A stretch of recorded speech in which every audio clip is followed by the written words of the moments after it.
In this episode of A Gentleman's Motor Racing Diary, we cross the Atlantic to Florida and the Sebring 12 Hours. The Formula One season kicks off at Silverstone with the International Trophy. We're in Holland for the Dutch Grand Prix at Zandvoort, and in Germany for Aston Martin's renewed attack on the World Sports Car Championship, the Nürburgring 1000 kilometers.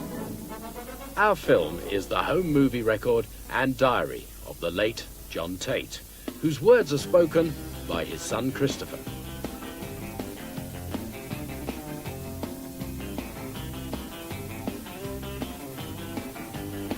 I just loved America. The outlandish car designs, the motels, the hot dog stands, the razzmatazz, the enthusiasm, especially down here in the Florida sunbelt, enthusiasm for European sports cars and anything to do with them.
Astons hadn't originally intended to go to the opening round of the World Sports Car Championship at Sebring.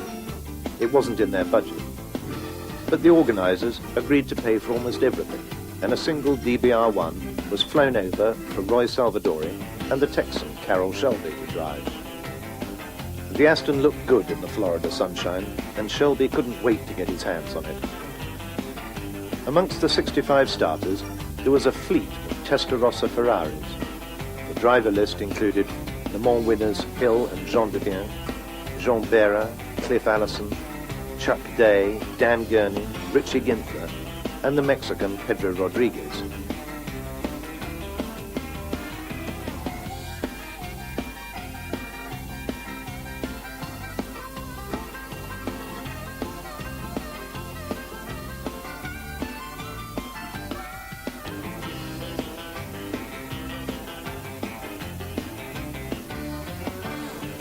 There were all manner of road-going Ferraris, GTs and dropheads. There were Astons, Morgans, ACs and MGA twin cams, hordes of Porsches, Alfa Romeos and Fiat Abarths.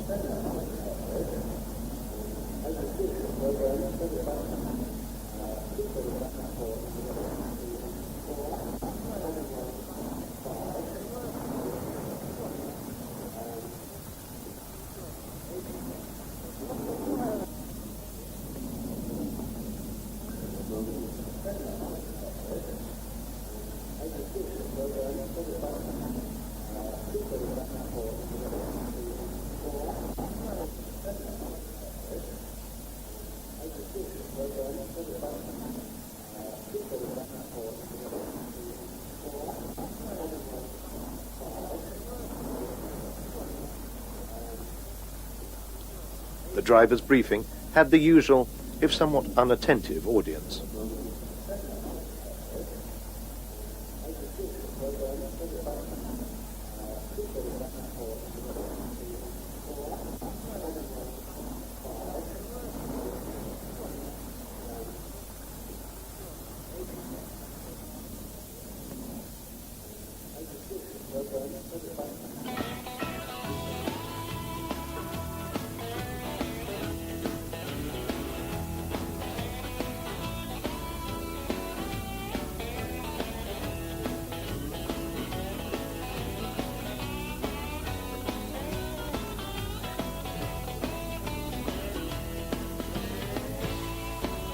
Pedro Rodriguez knew where the handbrake was.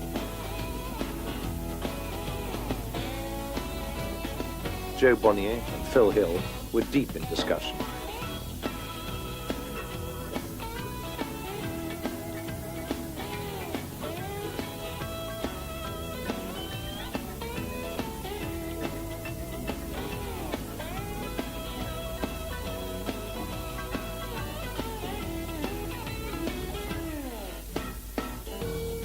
Lister had this new Costin-bodied car for Moss and Bueb, whilst Americans Walt Hankson and Briggs Cunningham had old-style Listers to ride.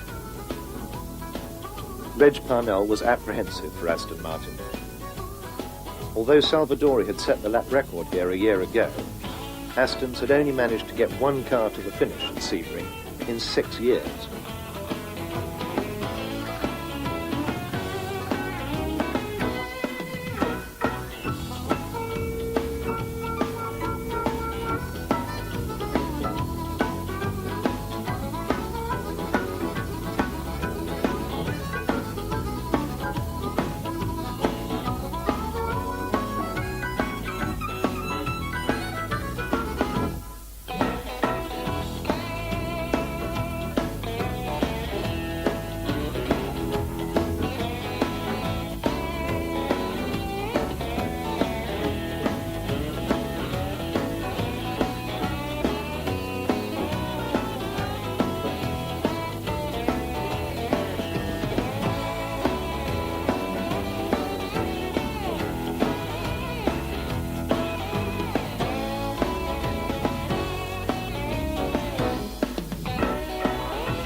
The flag fell at 10 o'clock in the morning for this 12-hour race, and 65 drivers ran across the runway.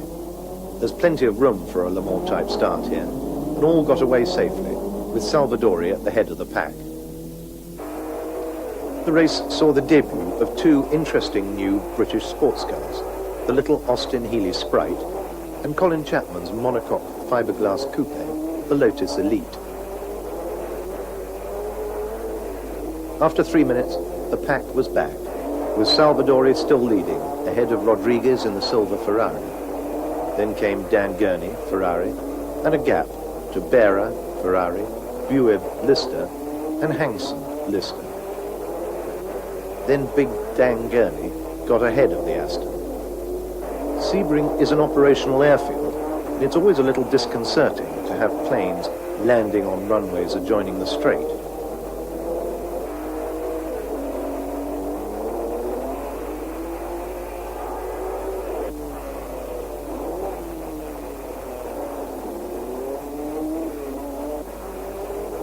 Before long, Berra had passed both Gurney and Salvadori to go into the lead.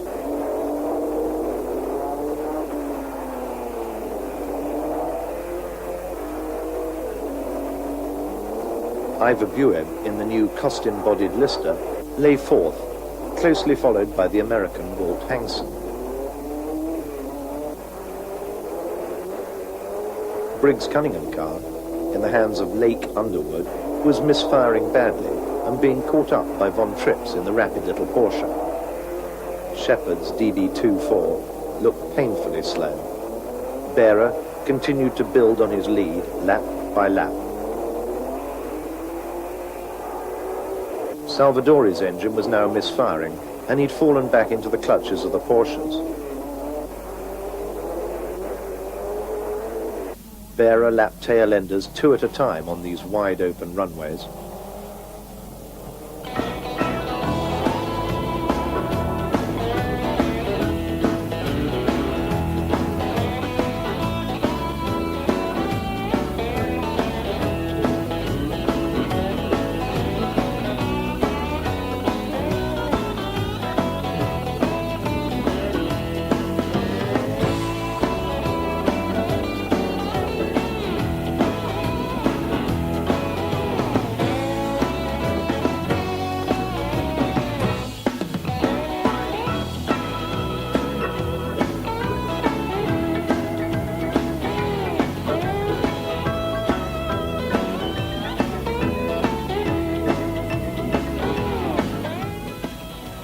Salvadori came in to have the misfire fixed.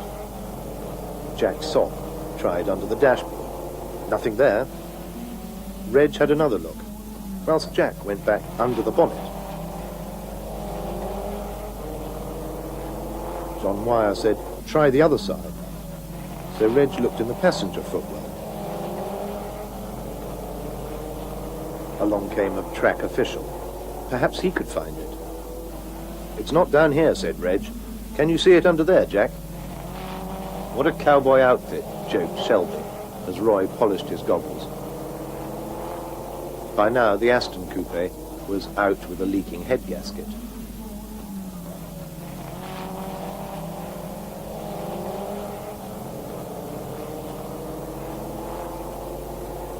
Reg and Jack continued to fiddle about. Obviously, the organisers hadn't paid enough money for the team to be able to send any mechanics out to Florida, so Reg and Jack changed the plugs and sent Roy out again.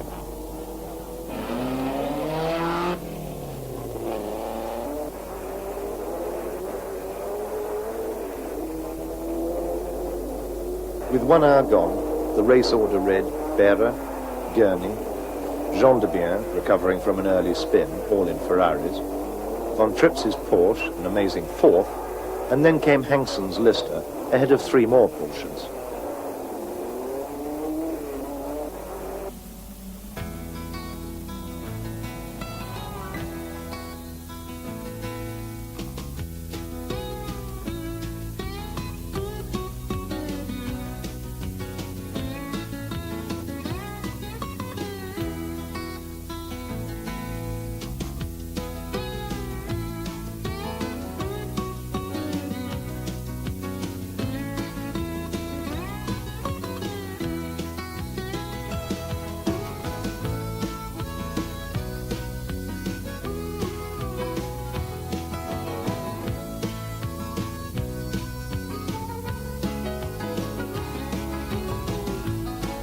As well as runways, the circuit includes some service roads around the officers' married quarters. Around midday, the first driver changeovers took place. Lake Underwood handed the Lister over to Briggs Cunningham. Sterling Moss took over the number 2 Lister from Ivor Buet and really started to motor with it. And Carroll Shelby now went out in the Aston. Within minutes, he walked back to the pits with a broken gear lever in his hand, threatening to hit Reg Parnell with it. Reg signed him up on the spot for the rest of the season. This was his kind of driver. Phil Hill replaced Jean de Bien in the number 9 Ferrari.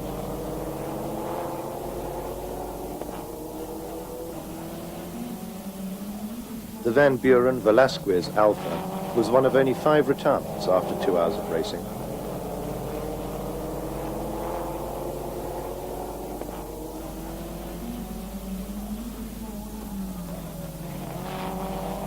Chuck Day had now replaced Dan Gurney in the number 7 Ferrari.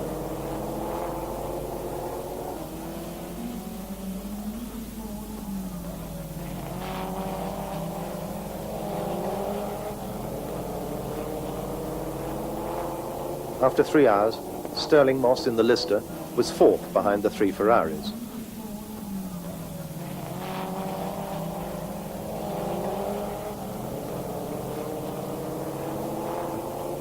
Then I spotted a stationary car. It was the leading Ferrari of Hill and Jean de Bien, out with a broken differential. So lucky number 7 was back in the lead.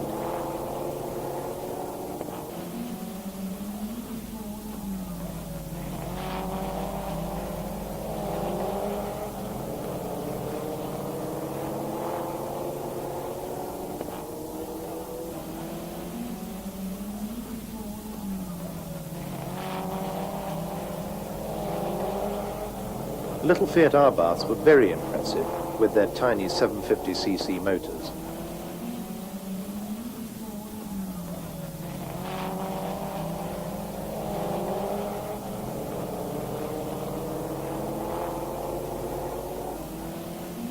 The leader went through amongst a gaggle of sprites and things, followed by Moss, wiping his goggles as it was starting to rain.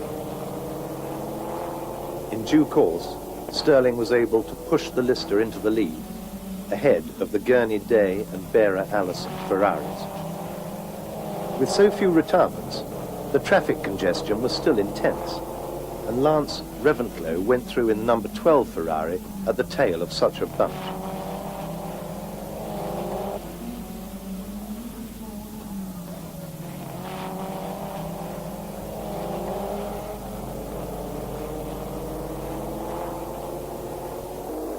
As they came off the main runways onto the side roads, the Von Trips Bonnier car passed into fourth place.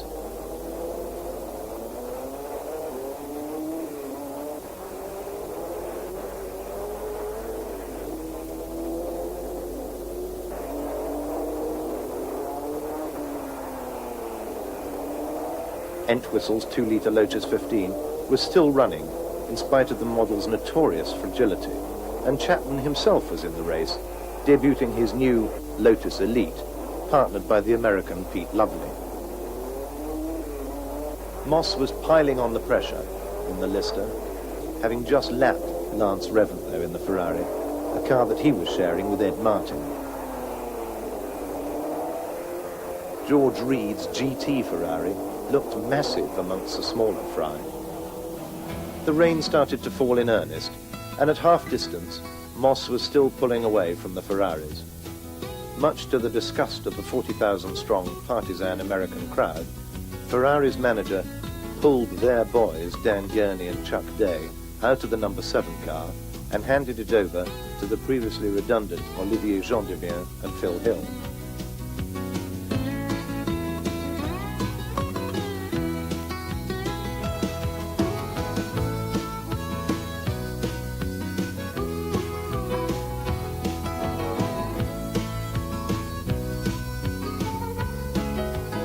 Meanwhile, Reg Parnell was busy organising the return of his DBR-1 to New York, aboard kindly Frank Harrison's Chattanooga transporter.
Setting Gendevien and Hill to chase after the flying Moss turned out to be a wasted move, because not long after, Moss ran out of fuel, and after a vain attempt by Walt Hankson to shunt his teammate's car back to the pits with his Lister, Moss had to get a lift from a motorcycle, and thereby disqualified himself.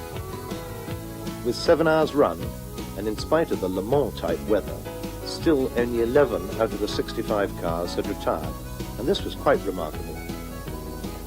At this stage, the number 9 Ferrari of Behrer and Allison led, ahead of the number 7 car of Gendevien and Phil Hill, after those 1958 Le Mans winners had lost time in the pits with faulty electrics.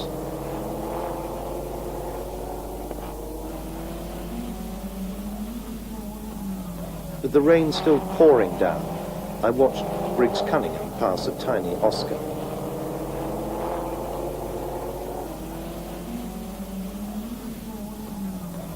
Led by the Sutherland Styles car, the 3 Frog Eye Sprites were first and second in their class. But the MGA twin cams were disappointing, underpowered, and frankly outclassed by the 1600cc Porsches.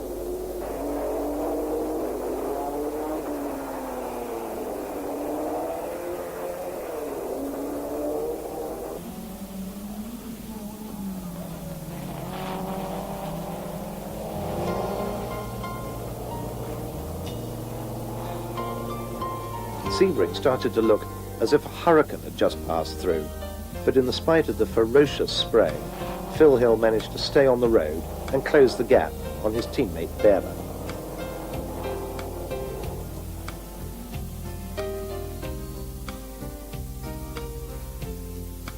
Not surprisingly, much of the crowd decided to call it a day, and with 3 hours to go, the stands were looking pretty empty. The order read Bera Allison first, Ferrari, followed by Jean de Bien and Hill. Then came the 2 incredible Porsches, Von Trips and Bonnier in third, and Sessler Holbert fourth.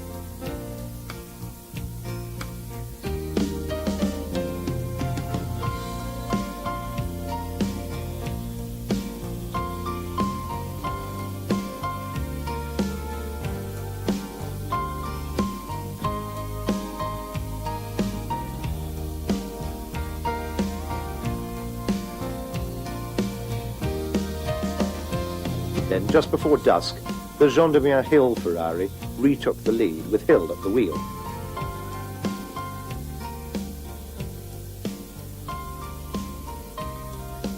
Porsches raced side by side.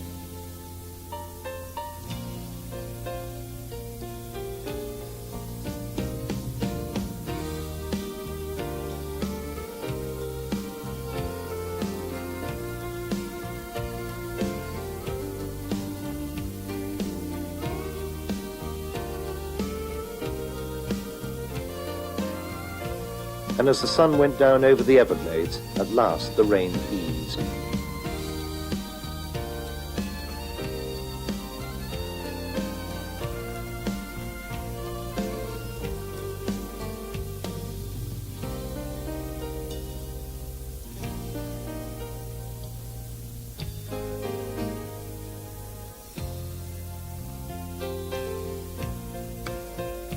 The lights came on, and the local JCs tried to recreate some of that evocative nighttime at Le Mans atmosphere. Maybe it was the weather, maybe it was the fact that hot dogs and peanut butter sandwiches don't really smell like Gauloises and crepe Suzettes, but I thought it didn't really come on.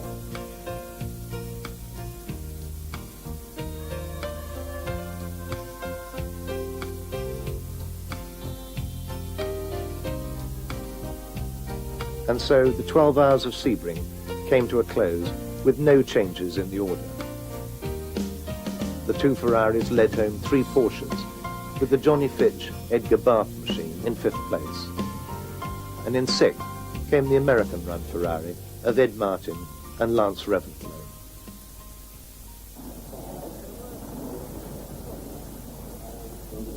We arrived at Silverstone early in May for the first important meeting of the 1959 season, the International Trophy. The Aston Martin team was preparing for the debut of their new Formula One car. 2 cars were entered, to be driven by Roy Salvadori and Carroll Shelby. Sterling Moss, who had helped develop Aston's Grand Prix car, discussed the latest setup with Reg Parnell. A large crowd had already arrived for the opening race of the day. For the first time, the BRDC had forsaken the traditional buzzing Formula 3 cars for a grand touring event. Moss had taken pole in the DB4 Aston Martin, and at the off took the lead from Roy Salvadori in the 3.4 Jaguar and Jack Sears in an Austin Healey 106.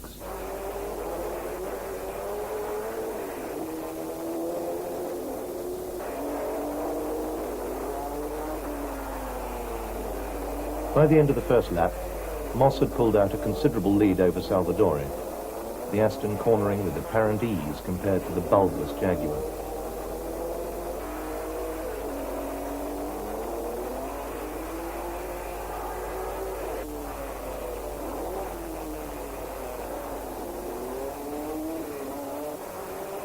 Moss continued to increase his lead on each successive lap, and by now, Sears had lost 3rd place to the Lotus Elite of Colin Chapman.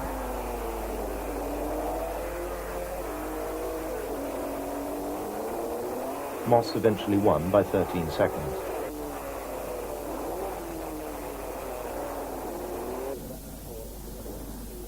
Sterling described how easy it had been to Reg Parnell and John Wyer before donning his helmet once again for the sports car race.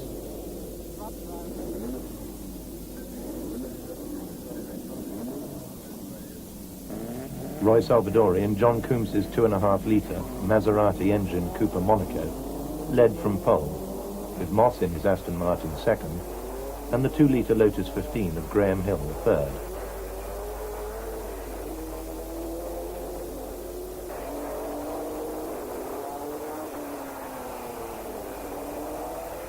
By the end of the first lap, Hill had taken second from Moss, and shortly after took the lead from Salvadori.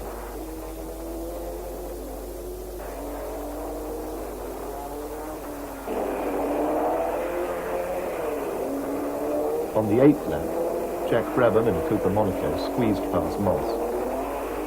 By lap 13, Moss had lost another place to the Lotus of Alan Stacey. Hill, with a secure lead, should have been the victor, but was forced to retire with transmission troubles. Victory was thus handed to Salvadori. Moss inherited second after the demise of both Brabham and Stacey, and third place was taken by Ivor Bueb's Lister Jaguar. We then waited patiently for the debut of the Aston Grand Prix car, the DBR4 250.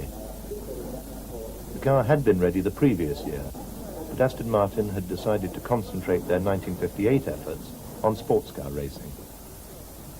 Roy Salvadori had qualified his car third in practice, giving rise to a great deal of optimism for David Brown and his team. Guest of honour was the great Juan Manuel Fangio, who had announced his retirement from racing after the French Grand Prix the previous year.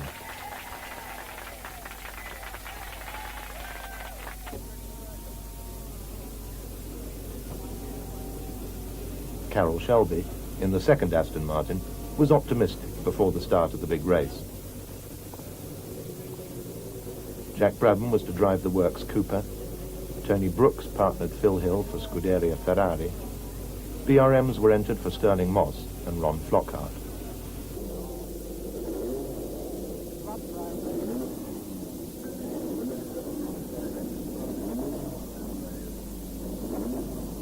Fangio acted as starter for the race, and Jack Brabham took the lead from Moss, Salvadori and Shelby.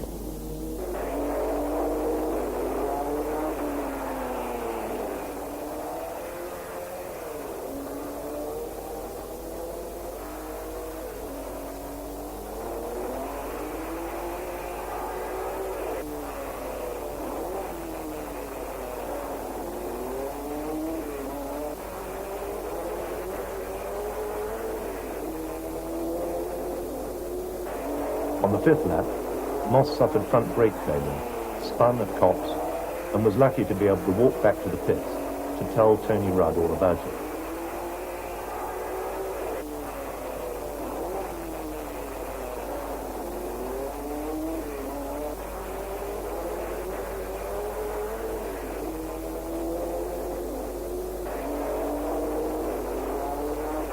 The order was now Brabham in the Cooper, Salvadori in the Aston Martin, the Ferrari of Brooks, Shelby in the second Aston Martin, and Phil Hill in the remaining Ferrari.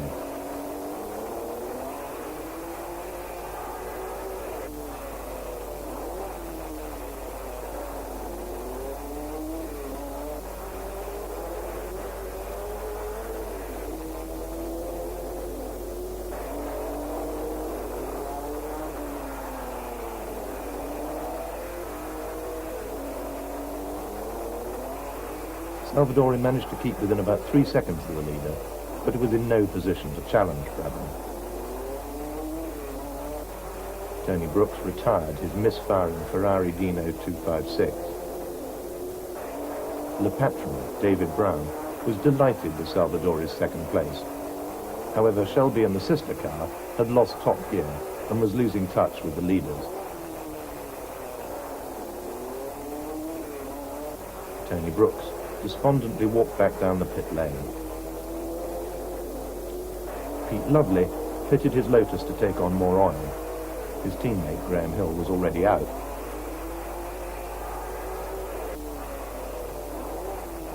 Shelby's smoking Aston Martin was lapped by the leader Jack Brabham.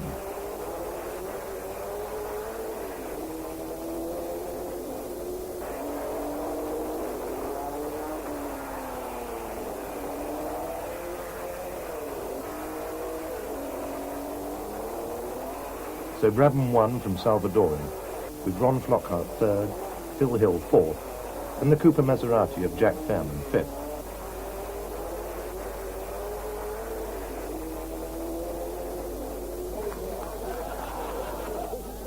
Jack Brabham was congratulated for a fine win in the diminutive rear-engine Cooper. What chance another Cooper win at Monaco the following weekend, I wondered. Salvadori brought the Aston Martin home to a delighted David Brown, a highly promising start for the new car.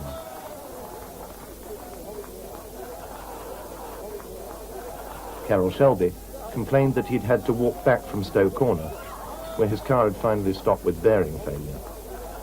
When would Astons provide the giant Texan with a car which could finish a race?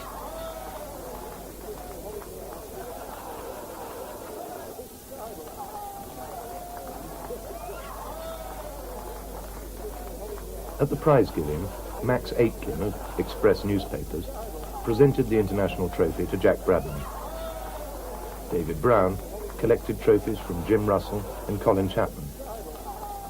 After such a promising debut, the Aston Martin team eagerly awaited the start of the whole Grand Prix season.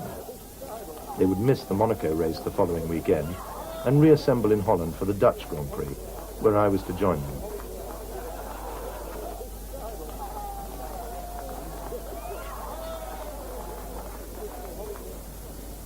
The fast Zandvoort circuit is set amongst sand dunes on the North Sea coast, southwest of Amsterdam.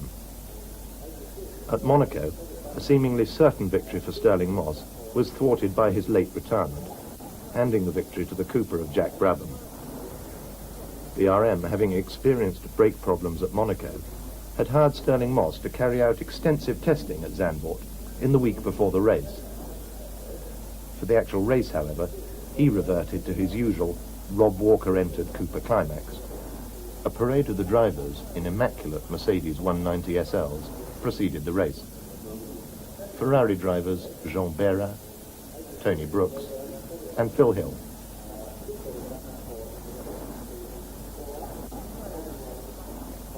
Harry Schell, BRM driver, the Texan Carroll Shelby in an Aston Martin, Roy Salvadori, who was to drive the other Aston,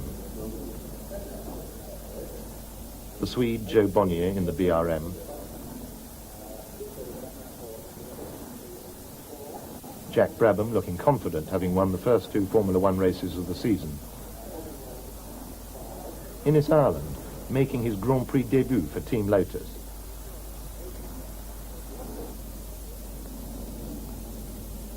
Stirling Moss, who after Fangio's retirement is now the world's #1 and the crowd's favourite. Frenchman Maurice Trintignant.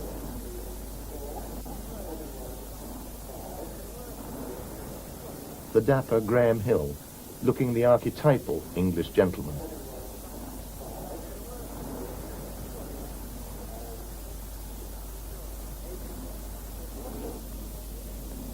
After that promising Silverstone debut, Aston Martin found themselves only 10th and 13th on the grid at Zandvoort.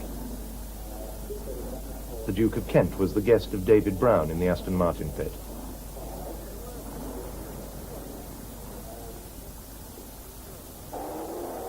At the off, Joe Bonnier led from pole, and much to everyone's surprise, Maston Gregory in a Cooper climax snatched second from Tony Brooks's Ferrari. Stirling Moss made a poor start and was well back. Dutch privateer and nobleman Karel Godin de Beaufort brought up the rear in the RSK Porsche.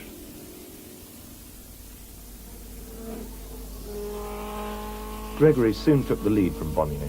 The chasing pack was led by Brooks, with Brabham, Schell, Bera, Graham Hill and Moss all nose to tail behind. The Aston Martin of Carroll Shelby was well off the pace. Roy Salvadori's Aston retired with engine trouble on the 4th lap.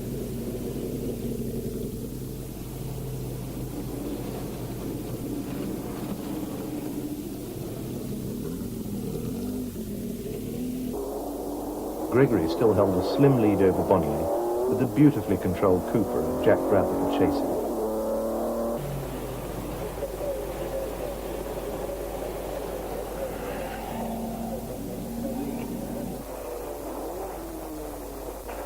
Ferraris led the chasing pack behind this leading trio.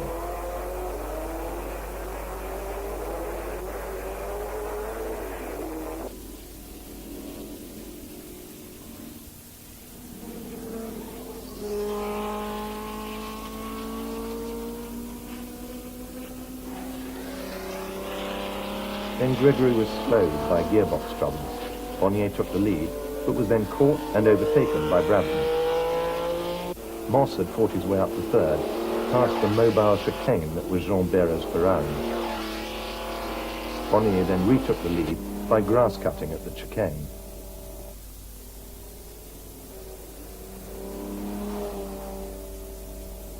The spectating Roy Salvadori was timing Sterling as he caught the leading duo. Innes Ireland was having a fine debut for Lotus.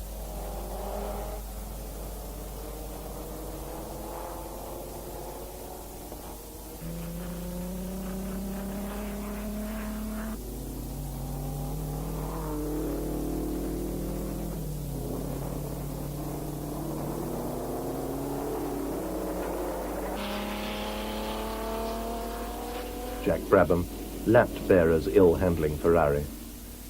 Moss had fought his way into the lead, but when he retired with gearbox bearing failure, victory was handed to Bonnier in the BRM. Jack Brabham, without second gear, held on for his second place. An ecstatic BRM team congratulated Bonnier on giving the team their first Grand Prix victory after almost a decade of disappointment. And so to the Nürburgring for another visit to the classic 1,000 kilometers race, where Aston Martin would attempt a third successive victory. The team had wanted to concentrate on Le Mans, but Stirling Moss personally requested a spare DBR1 in which to enter the race. The Nürburgring, nestling in Germany's Eifel Mountains, dives and climbs, forever twisting and turning through curves and corners of every degree and kind. The ring is the favourite circuit of the really great racing drivers, as it demands more of their skill and courage than any other. Aston's first visit was back in 1956, when they were expecting great things with the sweet-handling DB3S. But Peter Collins had an off day and was eclipsed by his teammate, young Tony Brooks, so the pair finished only a disappointing fifth. In the 1957 race, Brooks and Noel Cunningham-Reid in a DBR1 beat the Maseratis of Moss and Fangio and the Ferraris of Collins and Hawthorne. That victory had been the first for a British sports car in the Nürburgring 1,000 kilometres. Then last year, the DBR1 of Stirling Moss and Jack Brabham took a brilliant victory, beating four works Ferraris by over 3.5 minutes.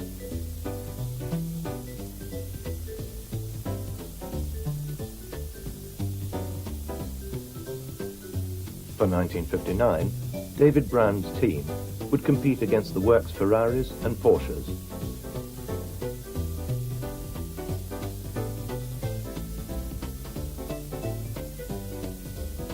Aston drivers Moss and Jack Fairman discussed the race ahead with team manager Reg Parnell. At 9 in the morning, the race started. Moss, renowned for his Le Mans-type starts, took the lead in the DBR1.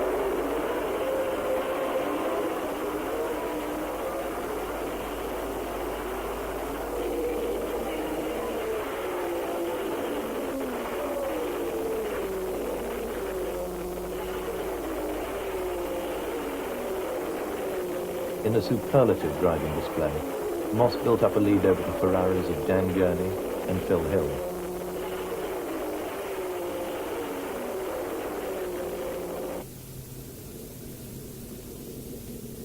When Stirling handed over to his teammate Jack Fairman, he had a lead of over 5 minutes. But only a few laps later, Fairman was late. Spinning to avoid a slower car, he had gone off, and then had to dig out the car himself.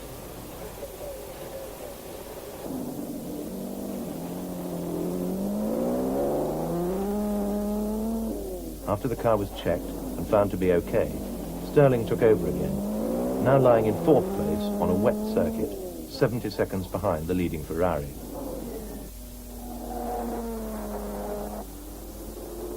Amazingly, by lap 29, Sterling was back in the lead, ahead of the Brooks Ferrari.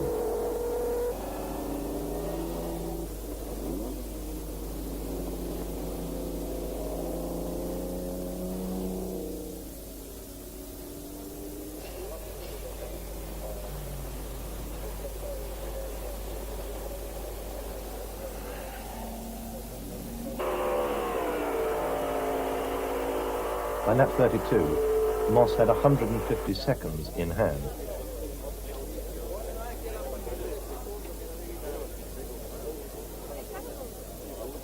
The following lap, Fairman took over again, exiting the pits with a 100-second lead.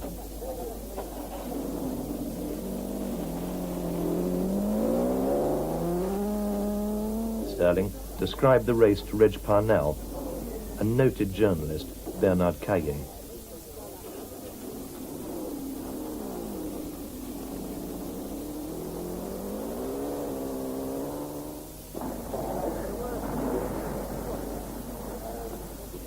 Fairman, unable to match Moss's blistering pace, soon lost the lead to the Ferraris, so he was brought in and handed the car back to Sterling.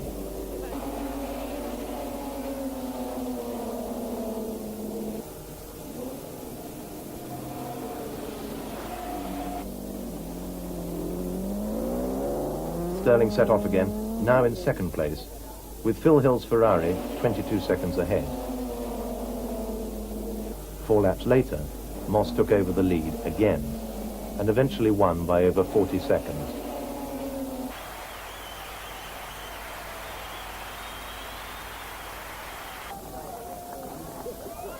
Moss and Fairman had averaged 82.5 miles an hour in the DBR1.